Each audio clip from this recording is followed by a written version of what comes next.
Salut, c'est Seb. Alors aujourd'hui, écoute, je suis à Phnom Penh. Il fait beau malgré qu'on soit en pleine saison des pluies.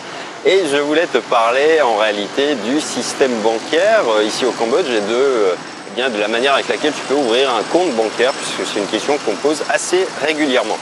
Alors, petit historique sur le secteur bancaire. Moi, je suis arrivé il y a 3 ans en fait, et c'est vrai que je l'ai vu changer les choses. Quand je suis arrivé, il y avait des grands noms, enfin des grands noms locaux du moins, qui étaient installés ici et qui dominaient un petit peu le marché. Puis il y avait l'émergence de banques commerciales nouvelles qui avaient été autorisées, puis surtout qui s'implantaient et qui voulaient vraiment prendre des parts de marché. C'est ce qui s'est passé. Il y a des banques qui ont vraiment explosé et qui ont des sièges flambant neufs sur les boulevards maintenant, en l'espace de 2-3 ans.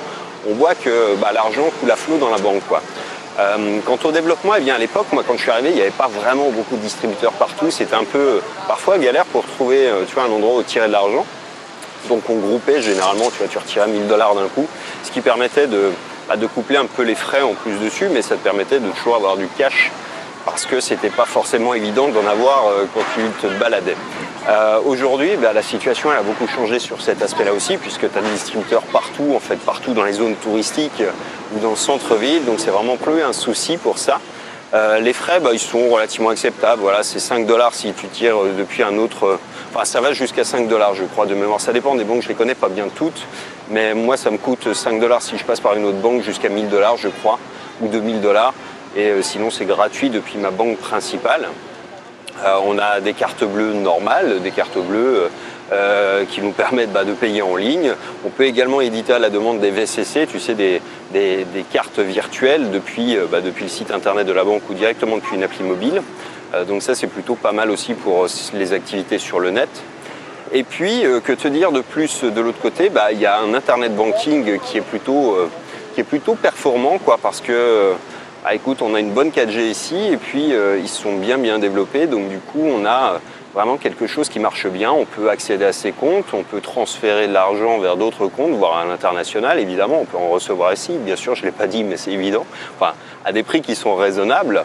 De l'autre côté, avec l'internet banking, on peut payer toutes nos factures, téléphone, eau, électricité, bref, enfin tu vois, je ne vais pas te faire toute la démo du truc, mais c'est un truc qui marche relativement bien, enfin beaucoup mieux que ce que je connaissais en France quand je suis parti de France il y a 7 ans. Donc tu vois, moi ma référence c'était la BNP.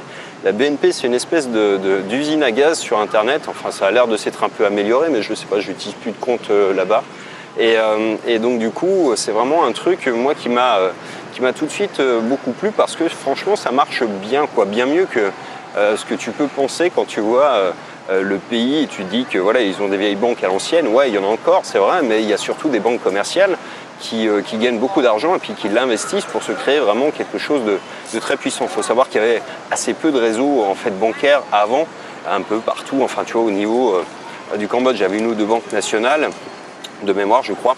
Et c'est vrai que c'était aujourd'hui, tu as pléthore d'agences un peu partout, donc qui couvrent un peu le secteur maintenant d'une manière totalement différente. D'ailleurs, pour l'anecdote, tu as un crédit mutuel Kampuchea, qui n'est pas une filiale du crédit mutuel français, mais qui est financé, en fait, ça a un lien, mais c'est pas une filiale au sens où c'est pas rattaché directement. Ça a été financé par eux, mais sans que ça soit vraiment de la même division. Enfin voilà pour la petite histoire. Alors maintenant, on va arriver à la partie qui est sans doute la plus intéressante, c'est est-ce que c'est facile d'ouvrir un compte bancaire au Cambodge? Alors, la réponse, je vais te la donner en fait en parlant de mon histoire. C'est quand je suis arrivé, j'avais un visa d'1 mois parce que j'étais pas certain de vouloir rester là. Donc je m'étais dit, je vais passer 1 mois, puis je vais voir si ça me plaît ou pas. Et puis si ça me plaît, je vais rester. Donc j'ai ouvert un compte bancaire en fait avec un visa d'1 mois, un visa qui n'était pas, tu vois, un visa de résident donc. Et puis surtout, je l'ai ouvert avec une simple facture d'hôtel comme justificatif de domicile. Ça peut paraître complètement fou, mais aujourd'hui encore c'est possible. Alors pas dans toutes les banques, pas dans toutes les agences, mais c'est possible. On l'a vérifié il y a quelques jours avec un ami encore qui lui a pu le faire de la même manière. Et c'est-à-dire que c'est quand même nettement plus simple que tout ce que tu peux connaître dans n'importe quel autre pays du monde. Et c'est vrai que quand tu travailles sur le net et que tu n'as pas forcément d'adresse, quand tu n'as pas forcément, tu vois, de justificatif de domicile, c'est un bon moyen de te créer un justificatif de domicile, justement parce que du coup, la banque, elle va te tirer directement avec les informations que tu lui donnes un relevé bancaire estampillé avec une adresse, et donc tu pourras justifier d'une résidence en fait sans avoir même besoin d'avoir quoi que ce soit à ton nom. C'est ça un peu la magie du système. Je te cache pas qu'à mon avis ça va pas durer très longtemps encore cette histoire, parce que évidemment le Cambodge est classé assez bas dans les pays qui luttent contre la corruption, le blanchiment d'argent, etc. Et que c'est vraiment quelque chose qui est de la base, c'est vraiment d'avoir déjà un système où ils vérifient un petit peu ce qui se passe.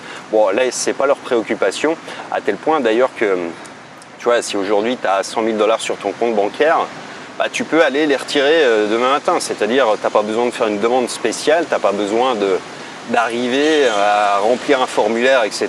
Enfin, si, tu as juste un truc qui dit « ouais, je veux 100 000 $, mais 100 000 $ qui sont sur mon compte bancaire, et on va te les donner tout de suite. » C'est-à-dire, tu vas pas avoir beaucoup de formalités. Chez nous, c'est plus possible. En France, c'est pas, tu vois, sous prétexte de vouloir réglementer l'argent, même ton argent, eh bien, ne t'appartient plus. Tu n'as plus le droit de l'utiliser en liquide, tu n'as plus le droit de payer en liquide, tu n'as plus le droit de recevoir du liquide, et tu n'as pas le droit de le retirer de ta banque. Essaye, tu vas voir, il y a des procédures, d'ailleurs les agents sont plus de liquide non plus, donc comme ça boucle la boucle. Et c'est vrai que c'est insupportable pour ça. C'est l'avantage d'être ici aussi sur cet aspect-là, c'est que tu as une liberté bancaire quasiment infinie, quoi. Tu peux vraiment faire ce que tu veux, tu peux déposer du cash autant que tu veux, on ne va pas te demander grand chose, tu peux en retirer tant que tu en as sur ton compte, tu peux le dépenser comme tu le souhaites. Évidemment, tu n'as pas de découvert, évidemment, tu n'as pas tous ces aspects-là, mais voilà, c'est encore une fois, on ne peut pas tout avoir, et le système, bah, moi je le préfère un petit peu sauvage comme ça, plutôt que très réglementé, parce que ça facilite beaucoup la vie, quoi, en réalité. Donc voilà pour cette petite vidéo instructive, je l'espère pour toi qui travaille sur le net ou qui envisage peut-être de venir t'installer ou de passer par ici un de ces jours. Et d'ailleurs, eh bien, je suis en train de me poser la question de savoir si ça serait intéressant ou pas, au vu du nombre de questions que je reçois, du nombre de personnes qui me contactent pour cette partie-là, de savoir si c'est quelque chose qui t'intéresserait que je mette en place une petite formation pour s'installer par exemple au Cambodge, tout ce que tu dois savoir avant d'arriver, que tu viennes t'y installer pour 1 mois, pour 3 mois ou un peu plus longtemps comme moi par ailleurs, avec eh bien tout, tu vois, tout ce que tu dois faire avant de partir, tout ce que tu dois prévoir à l'arrivée, tout ce que tu vas trouver sur place, tout ce que tu ne trouveras pas, et puis que tu arrives dans un environnement où tu as déjà des gens qui sont installés, qui connaissent le pays et qui ne font pas en fait, tu vois, le problème quand tu cherches des informations sur internet, c'est que tu arrives sur des forums, les informations ne sont pas toujours très fraîches, et puis surtout tu as toujours des gens qui vont te dire tout ce qui ne marche pas. C'est le problème des forums, c'est que les gens qui sont contents d'une manière générale, ils ne le font pas savoir.